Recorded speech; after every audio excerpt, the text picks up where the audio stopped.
Forced to work from home by your employer? Laid off or feeling depressed at home? Do you want to make money working from anywhere? We'll show you how to do it from your couch. It's time for another episode of the Work From Home Show. Coming to you from their homes in Austin, Texas and Tampa, Florida, here are your hosts, Adam and Naresh. Welcome back to another episode of the Work From Home Show. I'm your host, Naresh Vissa with Adam Schrader. We want to thank all our homies, homegirls, homeboys, home trans, all the homies out there for tuning into us. Today, we have an awesome guest for you. I'm excited to talk to him because I have a feeling it's going to be about topics that we've touched on as far as the general economy goes, jobs, economics. His name is Mark Mix. He's the president of the National Right to Work Committee and the National Right to Work Legal Defense Foundation. Mark, welcome to the Work From Home Show. Naresh, good to be with you. Thanks for the opportunity to chat. I'm looking forward to this. Yeah, and I wanted to bring you on because I want to talk about the National Right to Work Committee and the National Right to Work Legal Defense Foundation. So let's first set the base by talking about what are these organizations, what are your missions, and what do you do? Well, it's real simple. The National Right to Work Committee, which is a lobbying organization that is active in all 50 states and here in Washington, D.C. in the United States Congress, has been around since 1955. And our single mission is to make sure we try to protect workers from being forced to join a labor union as a condition of employment. Unfortunately, since 1935, the federal labor policy in America has allowed union officials to have workers fired if they don't pay dues or fees to them. And basically, that's something that we oppose. We obviously support a worker's right to join a union if they choose to do so voluntarily. But the idea of compelling someone to support a private organization for the right to work is something that most Americans oppose. The Right to Work Foundation has been around since 1968. We have 22 staff attorneys that work here in our headquarters in Springfield, Virginia, that represent employees whose rights have been violated by this federal policy and state policy that allows union officials to have workers fired if they fail to tender dues or fees. We've been to the United States Supreme Court 18 times on behalf of employees. These cases are basically about workers that have been fired or have had their rights violated because they, for whatever reason, decided they didn't now want to support a union in their workplace. And we've tried very hard to change the policy through both the legal side, establishing new precedents, and also through the legislative side to make unionism voluntary in America. In 27 states across the country that have right to work laws, private sector workers and public sector workers in those states cannot be compelled to pay dues or fees to get or keep a job. But it doesn't stop anyone from joining a union or participating in a union any way they see fit. So it's real simple, and that's good for me because if it was more complicated, I probably couldn't do the work. So. Yeah, well, I want to take this interview slow because these are topics that I think are new to our listeners. They're certainly new to me, and I just want to make sure that we don't leave anything out and that we dot the I's and cross the T's. So let's start with the union. So I actually didn't know that you had to pay dues to be in a union. So are you telling me that, let's say, the auto workers who have the auto unions and the airline industry, you hear about the pilot union. Now, right, a big kind of topic in the news right now is the police unions. So you're telling me that all those workers have to pay like an annual membership, I guess, just to be a part of that union and get that union protection? Yeah, that's right. Interestingly enough, in the 23 states that do not have right to work laws in place today, a worker can be fired for simply failing to tender dues or fees to a labor union as a job condition. And basically what happens, Naresh, is this. So we have a private, so let's take the private sector first, and then we'll talk about the public sector workers, because you raised an interesting point about the police unions right now, which is a topic du jour with all the stuff that's going on right now in various states across the country. In the private sector, back in 1935, Congress passed what then was known as the Wagner Act. And this was a bill supported by President Roosevelt at the time that basically took labor policy in America and brought it back to Washington, D.C. Prior to 1935, labor disputes and questions of employment law were basically adjudicated at the state level. In 1935, during the Great Depression, I don't know if that was the Great Depression or the one that we had in 2010 was the Great Depression, or maybe the one ahead is the Great Depression. I'm not sure, but notwithstanding any of that, they used that crisis to basically dramatically expand federal power over Americans' private sector workers. And so they passed a law that basically said unions could force their representation on every worker in a bargaining unit. So we know right now that about 6% of the private sector is unionized in the country. But in the states that don't have a right to work, when a union is basically in a workplace, even though you voted against the union, didn't ask for the union, didn't want the union, if a majority of those voting say that we want the union, then the union becomes the exclusive bargaining agent for every employee in the unit. And this is kind of interesting, Naresh, because the questions that arise for the gig economy, for example, you talk about work at home, AB5 out in California. I won't get into the details of that right now, but that's something where the legislature in California has addressed kind of the independent contractor model, this idea of folks that journalists who wrote articles for certain internet magazines and things like that have been affected by this policy. So in 1935, the union gets this monopoly power. And part of that power is to say, once the union represents you, no matter whether you ask for it, they can now charge you a fee that if you don't pay, you lose your job. So in 23 states in the country, that law still exists, that power still exists, and it's basically a result of federal policy. The 27 states that have passed right-to-work laws say nothing in this law stops you from joining a union if you choose to and being involved in the union if you want to, but you can't be forced to pay a fee. You can still be forced to be represented by the union. They can take away your voice in the workplace, but they can't be rewarded for taking away your voice by forcing you to pay them a fee. So that's the private sector. In the public sector, which again is a current topic with the police union debate going on right now, it used to be that you could be forced to pay fees to a union to work for your government. Fortunately, we argued a case and won a case at the U.S. Supreme Court back in June of 2018, a case called Anasch v. AFSCME. And on June 27th of 2018, the U.S. Supreme Court ruled that you could not, if you were a government employee at any level, you could not be forced to pay a fee to a private organization for the privilege to work for your government. So right now, under the current precedent established by the Supreme Court in the public sector, no government employee anywhere in the country can be forced to pay a fee or be fired for failure to pay a fee to a union. In the private sector, however, if you're an employee in a unionized environment, you can be compelled to pay a fee in order to work if you're not in one of the 27 right-to-work states. Does that help? Yeah, definitely. That helps a lot. I think Adam has some follow-ups. Yeah, okay. Absolutely. So you were talking about how you don't want people to have to pay the fee, but there's a lot of jobs who, you have to be licensed and you have to pay for the license to do the job. So how is making you pay for the union any different than just having, to have a license in order to work? Yeah, well, I think the license is with the governmental agency. Unions are a private organization in this country. They're not run by the government. They're privately run. They're filed under certain codes of the IRS code, but they're like a private employer, if you will. They're a private organization.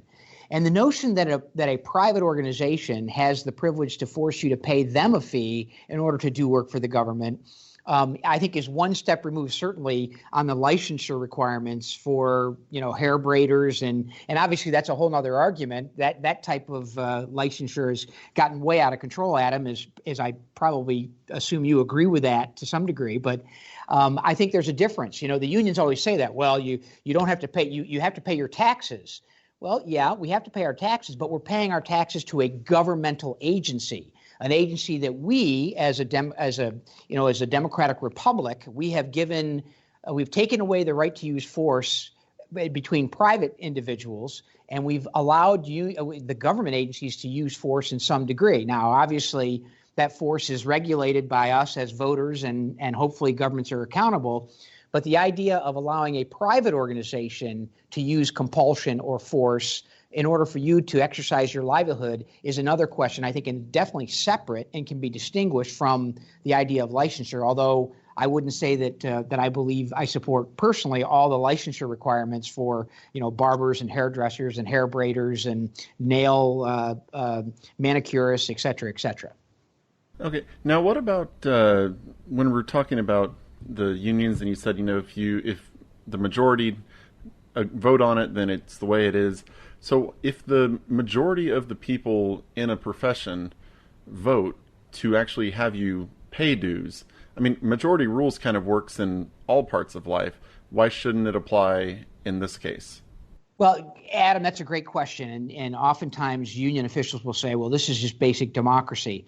Well, here's what happens. Let me just unpack a scenario for you. And this is hypothetical, but it's real life in the sense of how the process works. So let's say the three of us are in a workplace that has 100 people, and we're building cars. Naresh mentioned the automotive industry and the United Auto Workers and Ford and Chrysler and GM. And we have a manufacturing plant. There's 100 of us there, of which the three of us are in.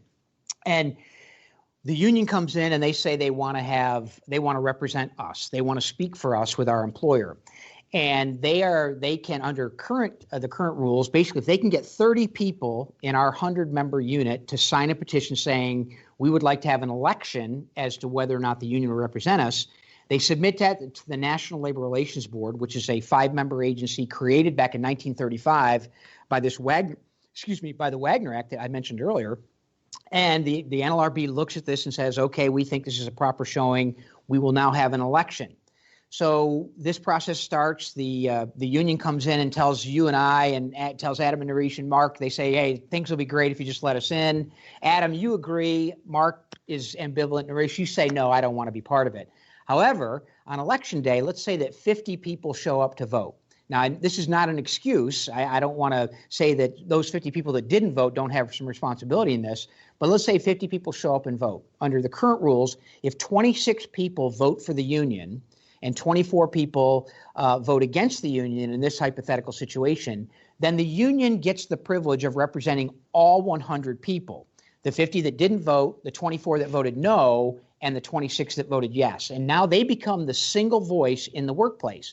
None of the employees, not the three of us or the other 50 that didn't vote, can go to the employer and say, hey, what's the deal? I want to work with you directly, and you and I can negotiate what we want to do and what my work is, whether it's good or bad, or I'm more productive than another worker. That can't happen anymore because the union becomes the sole voice in the workplace. Now, the idea that the topic, kind of the topical argument about democracy makes sense, but here's what I would say to that, Adam, and I appreciate the question because it's one that is used a lot. I would say there are certain rights that can't be subject to a vote, and that is your right to make a living. And so, for example, in our workplace, now that we're under the union, Adam, you're a really good worker. You make 8 widgets an hour. Naresh, you're a medium worker. You make 5 widgets an hour. And this Mark character that shows up late every day makes 2 widgets an hour. Interestingly enough, because Mark's been employed for 10 years, and Adam, you've been employed for 5 years, and Naresh, you're just a new guy.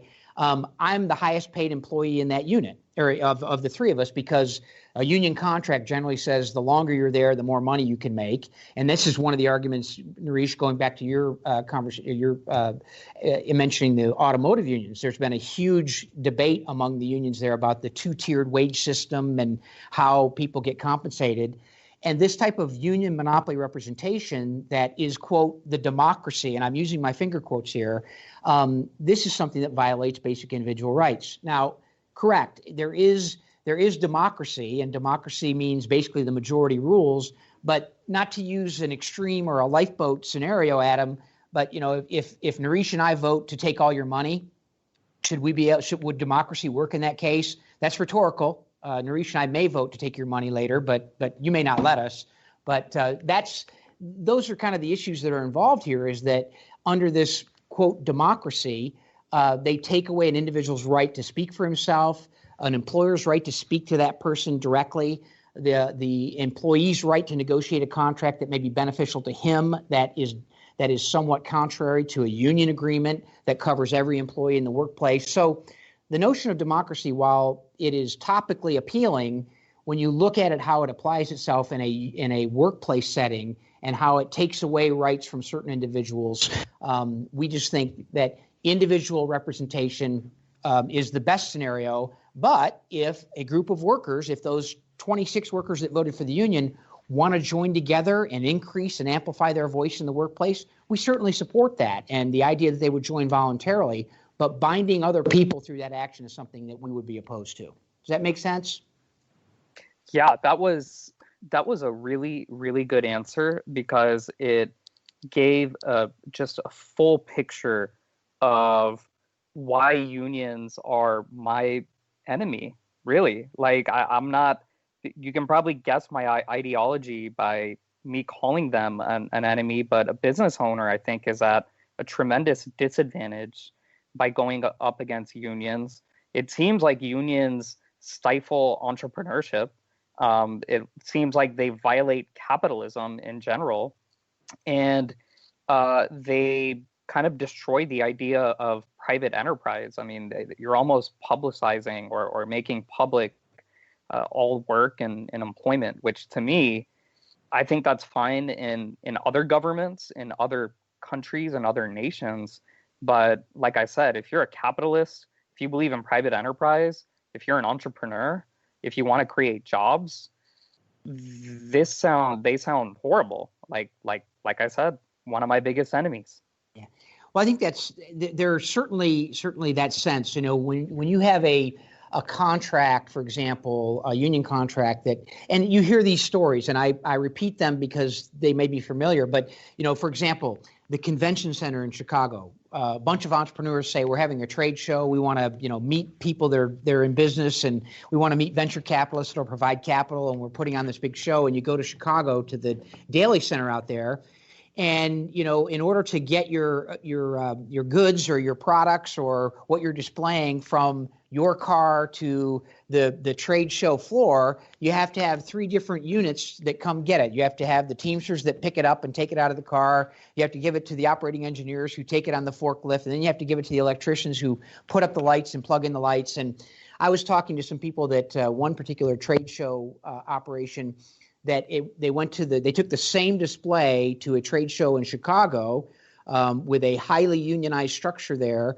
and it cost them $40,000 to set the display up. When they went to a convention in Orlando a couple weeks later, it was a $4,000 job to get the thing set up. You can kind of understand, to your point, Naresh, how that stifles these job classifications and the ability to say, hey, I'm willing to do these 3 things, but a contract says I can't. I can only do one. And if the employer is in any way involved in me doing the second thing or the third thing, it's an unfair labor practice under the law. And these are just kind of things that don't make a whole lot of sense when you're trying to build things, and when you're trying to be efficient, and you're trying to be effective, and you're trying to create value that helps you feed, you know, your employees' families and helps you grow your wealth. And when you're risking capital, for example, no one seems to appreciate the fact that someone's out there saying, okay, I'm going to take this risk, and in order to take this risk, one of the things that I have to have is the ability to control how my resources are used or how these resources are deployed. And sometimes this labor policy that creates a monopoly, if you will, gets in the way of some of that and stifles that competitive and efficiency that's helped build the American industrial base. And one of the reasons why 78% of all the automobiles and the equipment that goes into those automobiles is now produced in right-to-work states is particularly because the efficiencies and things that have to be built in order to compete in a global marketplace. Now, I want to shift this discussion to work from home, because as we know, we started this show, the work from home show, because this is a serious trend that has accelerated since March 2020 due to the global shutdowns, the pandemic.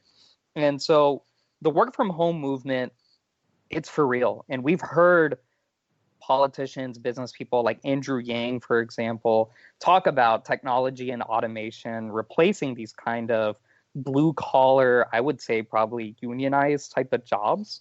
So my question for you is, the work from home movement, it's getting bigger and bigger and bigger. Companies are realizing that this is the way to go.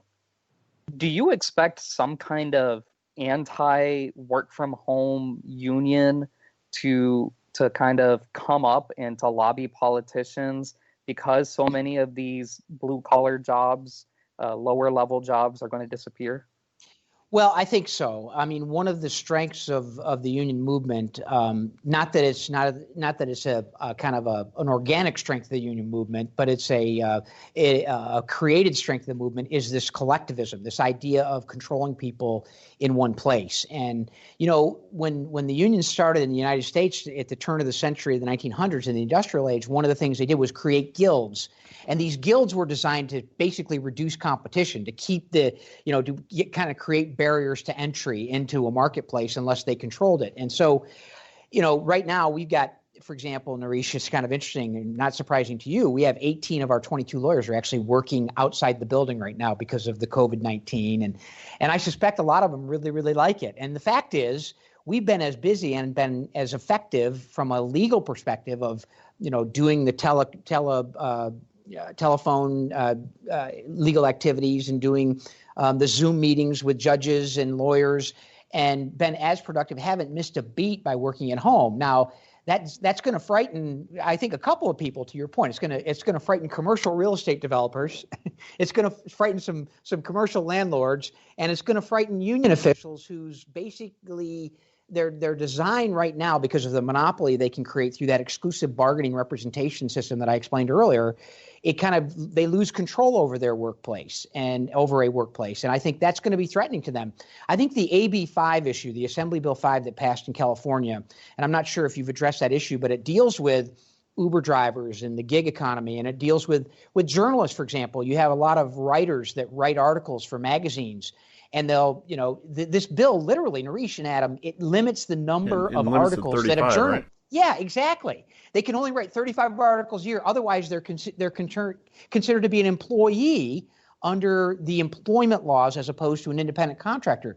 This, Naresh, to your question, this is a perfect example of kind of the response. And if one lives in California or follows the California legislature, one thing we do know is that the government unions and the private sector unions in California really rule the roost in the California legislature, without a doubt. And AB5 is an example of this growing popularity of the independent contractor movement. And I would include, if you'll allow me, and you know more about this than I do, if you'll allow me, the work at home environment there is similar to that. They're trying to regulate that right now, and other states are following that lead. And so I think you're already seeing a response to it, Naresh. And part of that is the unions pushing the legislature to say, you know what, hey, we can't let these people be out there writing 100 stories a year or 50 stories a year, because if they write more than 35, now they got to be classified as an employee with all of the regulations that follow the employer-employee relationship. And that's why Uber and Lyft came around. I mean, there was a taxi monopoly. Someone looked at it and created a computer algorithm and said, we can do this more efficiently.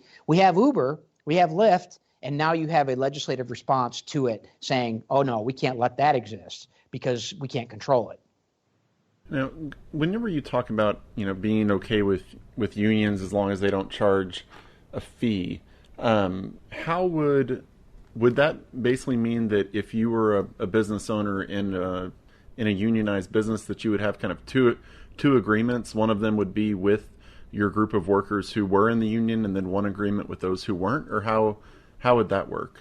Well, Adam, that is a very insightful and important point, because you've hit on something that we have been confronted with, and that is the unions have actually asked for and protected their privilege to be the representative of every worker in the bargaining unit. They want to be that monopoly bargaining agent. They want to be that single voice.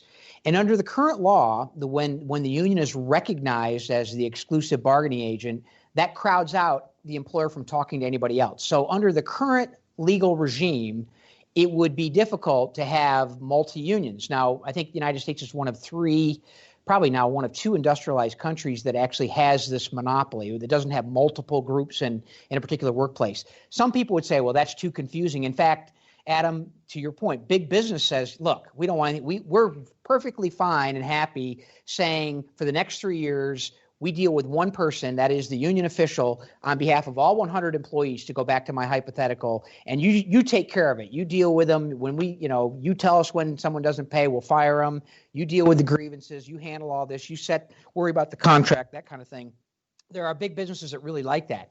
In a perfect labor policy world, unions would be able to represent only those workers that want their representation. And if they did a really good job, guess what would happen?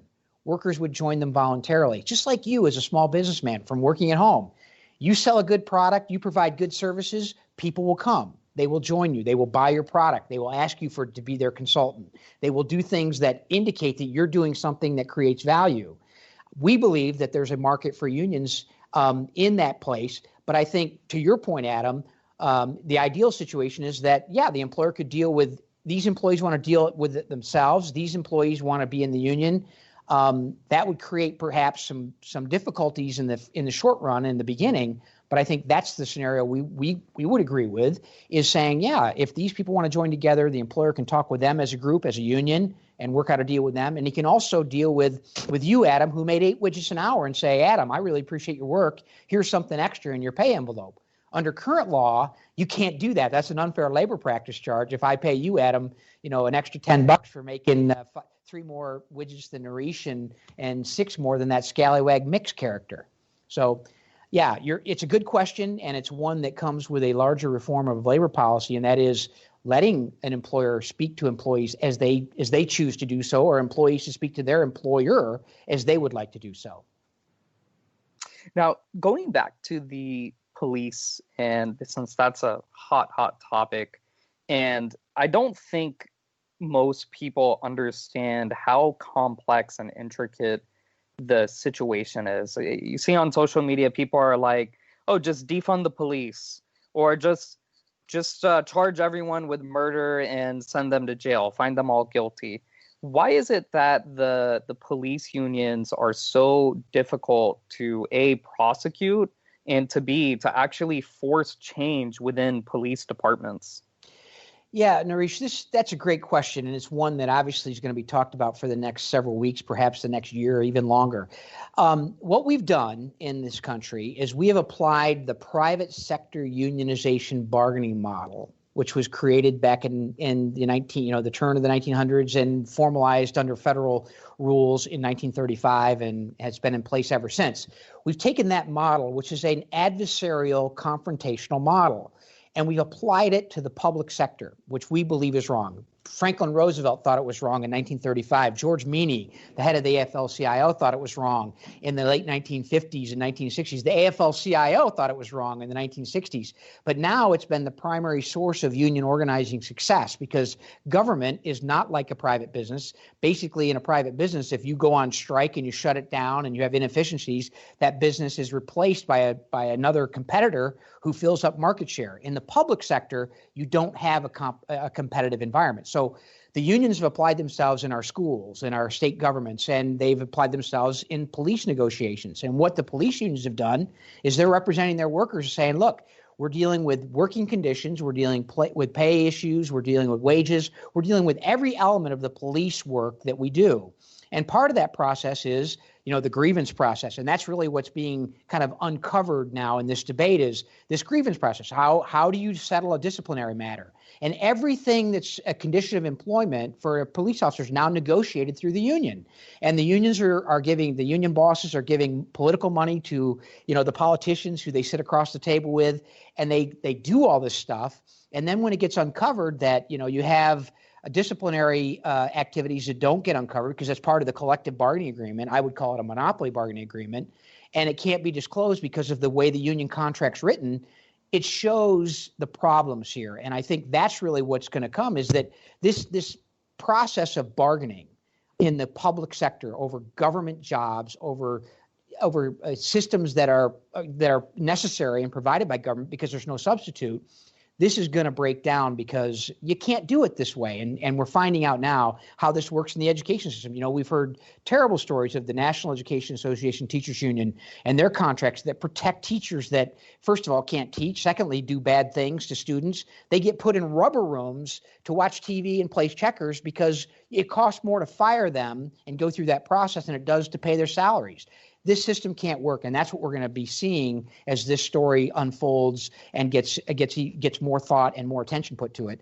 We don't believe that the bargaining system, that adversarial bargaining system, can work in the public sector. And I think stories like what we're hearing now are going to show that clearly. So when it comes to the police unions and the public sector, like if we didn't like the way that the police were handling their disciplinary actions, or we didn't like the way that the teachers were being handled, what can the public do to make them renegotiate that deal?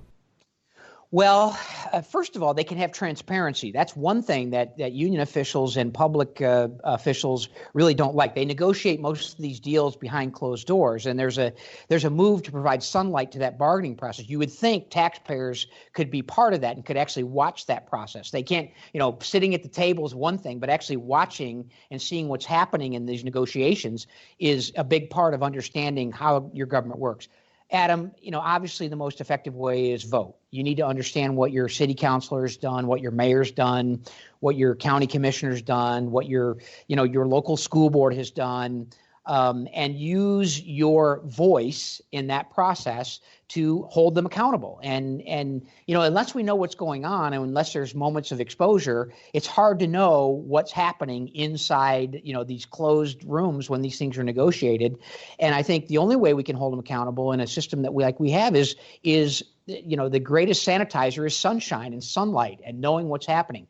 Now that you see what the disciplinary system looked like in Minneapolis, you're going to see change. You're definitely going to see change. And that change will come from citizens saying this no longer works. Now, what the change will be, I don't know, Adam, whether it's, what do they call it? Dismantle is the word they're using, dismantle the police force or reform it. Not sure what that looks like, but we're certainly going to see a change. And I think that's a result of seeing what this process has created over these many years that this stuff has been going on behind the scenes. Right. Now, I agree that transparency would be phenomenal, but can the public officials just tell the union, hey, we're going to renegotiate? Or how would you go about even renegotiating with the police or with the teachers about what the agreement is? Well, Adam, that's a great question. And I think we're going to see an answer to that very quickly because the Minneapolis police chief, I think, has said he is withdrawn from negotiations with the union. I think he's made a public statement to say that. I could be checked on that, but I think that's what he said yesterday or the day before. And I can tell you what's going to happen is the union's going to file a lawsuit against the city and say, you can't. We have this agreement. It's in place. It's in 3 years. There are certain ways you can, quote, reopen the agreement. That's written. That's part of the negotiations. How do you reopen it? What can you reopen the agreement or the negotiations over? You're going to see that. And the idea that a municipality, well, it's like an employer in the private sector. Let's use the private sector as an example, because if an employer finally said, look, I'm done, I'm not going to deal with the union anymore, he would be slapped with a lawsuit so fast her head would spin. The National Labor Relations Board would say you can't do that. They'd immediately impose an unfair labor practice, an injunction saying you must negotiate. That type of labor policy from the private sector has been imposed in the public sector. And so we're going to probably see a lawsuit. And so, Adam, instead of trying to answer the question, if you just follow what's going on in Minneapolis at this point, you're going to see how that process works, because he has said, I think the sheriff said, or the chief of police said, we're withdrawing from negotiations with the union. And I'm sure the union up there will probably file some lawsuit saying you can't do that, and a judge will have to decide. So I just want to get this process correct. What you're telling me is that it's the workers who are voting for these unions. The workers are the ones who want the unions. So that's why the unions are not going away. Me being on the outside, I think unions are the enemy. But if I was a policeman, if I was a teacher, I absolutely want to probably be a part of a union because they're protecting me, they're negotiating on my behalf, they have a lot of benefits to be a member of such a union. So is that what you're telling me? It's the workers who want these unions and they're voting for it. Naresh, that is extremely insightful, because for the police, that's exactly right. I think you get almost 100% membership in the police union for the reasons that you articulate, in that idea of, look, anytime you're involved in a confrontation, particularly in law enforcement, something's going to happen. Someone's going to say, you did this, you did that, you did that. And having someone speak for you, having legal services and protective services that can stand up for you and help amplify your voice is something those people want. the idea of a union that negotiates every single element of a relationship is one thing. The idea of having this protection and having someone to speak for you and represent you in a way is something that makes sense. I mean, we're not opposed to government unions per se. What we're opposed to is this idea that they establish themselves as the sole bargaining unit and the single voice in a particular environment like this. That's what we oppose to. I mean, we have a law here in Virginia. Our headquarters is in Springfield, Virginia, just outside of Washington, D.C.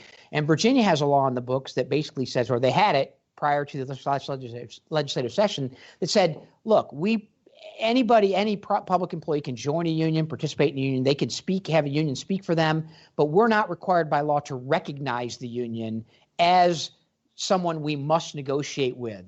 Our city council, our elected officials, our state legislature are going to be the final arbiter and the final decision maker when it comes to contracts and how we deal with employees, how we deal with discipline, how we deal with terms and conditions of employment, as opposed to having a union in between taxpayers and elected officials. We believe that's the right policy, that the idea of recognizing a private organization that has kind of elevated privileges above ordinary citizens and taxpayers is not an appropriate model for government. But to your point, Naresh, it's a good one. I mean, if I'm a police officer, I want to know that someone's got my back.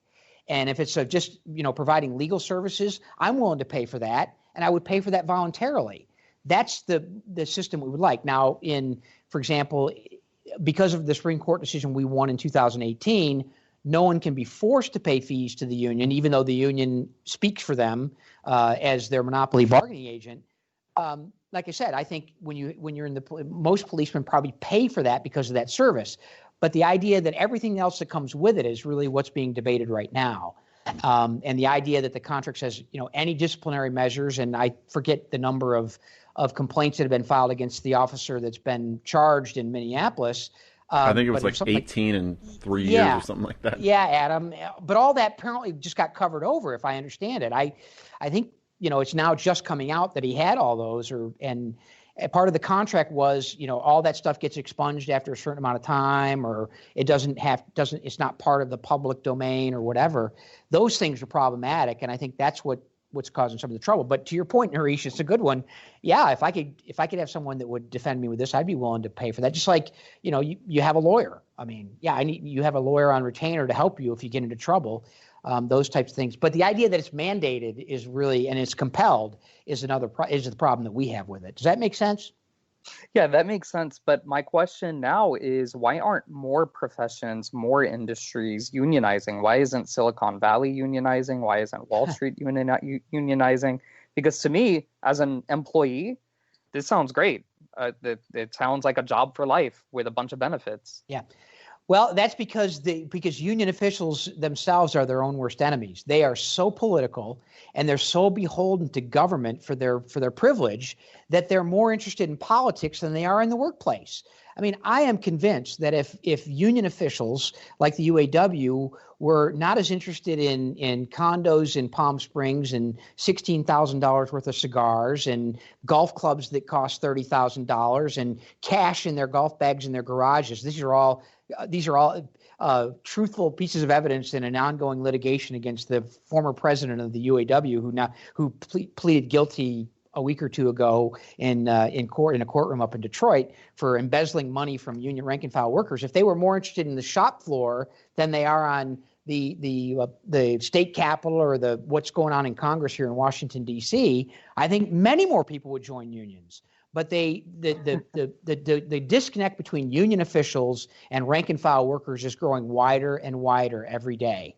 We're seeing that both in the political process, and we're seeing it really in the practical realities of how our economy and how our industries are growing and changing. And unfortunately, this model that was created in 1935 really is completely it can't be applied for places like Silicon Valley that you talk about, Naresh. I mean, you're a programmer, you're writing code. I mean, if you write 100 lines of code and someone else writes 10 lines of code, how can the person that writes 10 lines of code be paid more than you? These are things that people take offense to. And it's a type of model that's been implied in the private sector that says, simply because you've been here 1 year longer or 1 day longer, you're entitled to more than the guy that does actually more work than you. That model doesn't work, I don't think, in the institutions that you talked about, Naresh. And I don't think it works in a industrial system that rewards efficiency and productivity. So if all the work from homers, like, how specific does a union have to be? Like, if people who worked from home or did freelancing wanted to, kind of make a big thing about how work from home workers were treated, would it just be a lobbying group, or could they form some kind of a union? Well, that's a great question, Anna, because if they're independent employees, they would not be covered by the unionization laws in the country. So now, for example, in Seattle, I don't know if you have followed this at all, but in Seattle, the Seattle City Council, I think 2 or 3 years ago, passed an ordinance that said that all Uber drivers would be subject to unionization. And we filed a lawsuit on behalf of a class of Uber drivers. The Chamber of Commerce filed a lawsuit on behalf of the company. We don't represent employers, we represent employees. So there were 2 different lawsuits going. But literally what they decided out there was, notwithstanding the fact there were some Uber drivers that wanted to be unionized, there were others, a whole bunch of them that didn't want to, that enjoyed the freedom of turning on their machines when they wanted to and turning it off when they wanted to. But there were some that joined together and said, look, if we do this many rides or whatever, we should get paid this much. And there were lots of issues involved. But that's in order to maintain your independence and speak for yourself, you probably couldn't be unionized under current labor policy.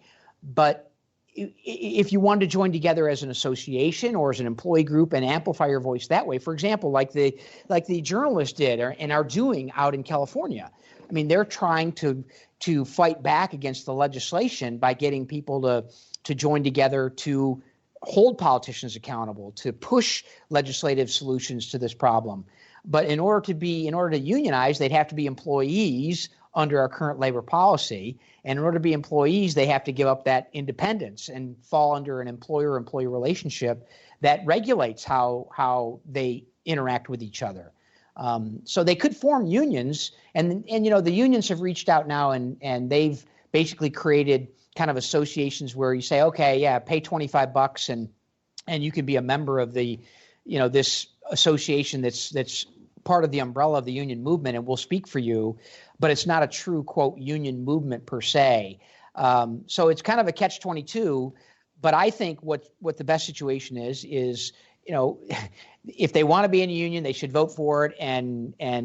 But in order for that to happen, we've got to significantly reform federal labor policy, and that's a battle that we continue to fight each day. We've got, there's any number of labor legislation bills in both state legislatures here in Congress that are, instead of trying to take a new clean sheet of paper and write a labor policy that reflects kind of what the workplace looks like these days, including work from home, including independent contractors, including, stringers in the journalistic industry that we talked about earlier. It's all this kind of one size fits all. And in order to do it, we have to control it. That's kind of the union perspective on this. And I disagree with that. I think that individual employees who want to join together voluntarily should be able to do so, but then individuals that don't want to should not be compelled to have someone forced upon them, and certainly shouldn't be forced to pay a fee to have someone forced on them. Mark, I want to quickly talk about politics because we do have an important election coming up, and I think your answer to this question will help provide some insight into what's really going on in those kind of unionized states, Michigan, Wisconsin, those Midwestern states. So many of these states, like I said, Michigan, Wisconsin, Pennsylvania, blue collar, heavily unionized, they traditionally vote Democrat. What happened in 2016? Was it a policy that President Trump, or at the time just Donald Trump, was it a policy that he talked about to help the unions? What happened in 2016, and what can we expect in 2020 when it comes to those Midwestern states? Yeah, that's a great question. I think I'd rather take the postmortem of 2016 first, because I think that's important, and you're right about that, Naresh. Those states, first of all, if I believe everything I read, Hillary and the Democratic Party kind of took those states for granted. That was a mistake. But more importantly, probably, is that President Trump, when he was on the campaign trail, he was talking about issues that rank and file workers had an interest in. And unfortunately, because of the polarized nature of union officials and the fact that they're basically a one-party operation, and they claim to speak for their members, but I think in the 2016 election, something like 46% of all union households voted for Donald Trump, even though 98% of the union political money went to the other party and went to the other candidate. So There was a large disconnect between union officials and rank and file workers who they claim to represent. That was the first thing. And certainly you can't win Wisconsin, you can't win Ohio, you can't win Pennsylvania if you're not connecting with those rank and file kind of blue collar workers who really make up a pretty good chunk of that electorate. But why was there such a big disconnect between those workers and their unions, I guess? Well, I think it was the policy. It was the things that the president was talking about. He was talking about immigration issues. He was talking about, the swamp. He was talking about, how out of control government is and the types of campaign slogans that Trump developed versus the ones that Hillary developed. And I think that resonated with a lot of rank and file workers and kind of ordinary citizens and middle class folks across those states. And certainly if the Democrats are going to win and they're going to defeat President Trump in 2020, I mean, Joe Biden, you don't have to go any place farther than his website to see what his agenda is for unions. There's a segment in a speech that he gave to the Pennsylvania AFL-CIO that basically says he says, quote, "I will promote unions, and take on those corporations and businesses that spend money to oppose unions." And that is, to union officials like Richard Trumka at the AFL-CIO, that's heavenly music. But to rank and file workers and entrepreneurs and work at home people and small business people who are confronted with with the ordinary regulations of the day and the troubles of the day, the idea that the government's going to expand union officials' power to impose their will on employees and employers is something that I think people will respond to as well. Unions are a $20 billion a year business, and we do an analysis every 2 years of what they report. And now this is what they report. This is not anything that we make up or we make assumptions about. They report in various federal reports that they file and some state reports. They spend about $2 billion every 2 years on politics, and that is lobbying and politics. And that kind of goes to the point that I made earlier about their focus is on the state capitals and Washington, D.C., as opposed to the shop floor, because their privileges and power are a product of legislative action. So they're in it, and most of the stands they take, you see these union officials standing up for, they claim we're Democratic Socialists of America, we're DSA members, we believe in these socialist policies. That's really opposite of what most rank and file union members, to use your example, Naresh, the UAW worker in Michigan doesn't buy that stuff. Don't take away my gun. Don't regulate me. Leave me alone. Those types of themes, I think, are things that resonate with rank and file union workers and non-union workers. And I think there's a growing disconnect between the Democrat Party and the leadership of the Democrat Party and union officials, and then those workers they claim that should vote for them because they're for the people. I think that's playing itself out as to not be true anymore. So that's kind of the difference. And I think to your point, just to finish up here, those states you mentioned, those are the battleground states again. And whoever wins Michigan and Wisconsin or Pennsylvania probably will be the president of the United States. Excellent. Well, Mark Mix, thanks so much for joining us on the Work From Home show. We really, really greatly appreciate you coming on. You're the president of the National Right to Work Committee and the National Right to Work Legal Defense Foundation. The website is N as in Nancy, R, T as in Tom, W.org. That's NRTW.org.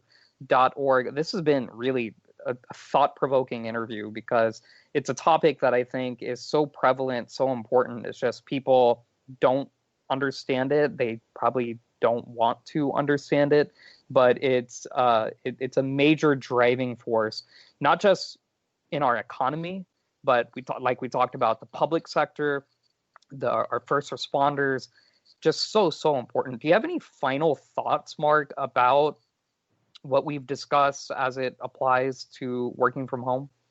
Well, I thank you for the opportunity to talk about this, and thank you, Adam, for your questions. Thank you, Naresh, for your questions. I think we kind of covered the major macro bases of this argument. Obviously, there are others that have a different view than me, and I certainly respect that.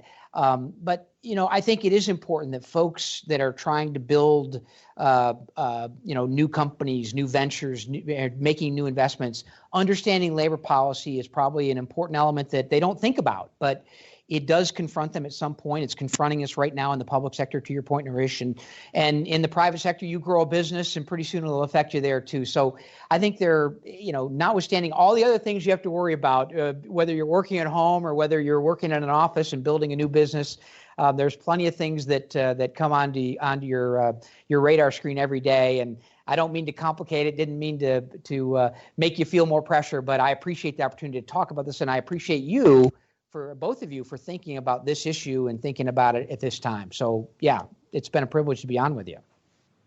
That's Mark Mix, president of the National Right to Work Committee and National Right to Work Legal Defense Foundation. Just really tremendous interview. Join our website, get on our mailing list. It's workfromhomeshow.com. That's www.workfromhomeshow.com. If you have any questions for Mark outside of his website, nrtw.org, reach out to us. We'll make sure that it gets to Mark. hello@workfromhomeshow.com. That's hello@workfromhomeshow.com. All you homies out there, maybe there could be an anti-work from home movement, an anti-work from home union. We don't know. But all we can tell you is, until next time, keep on working from home.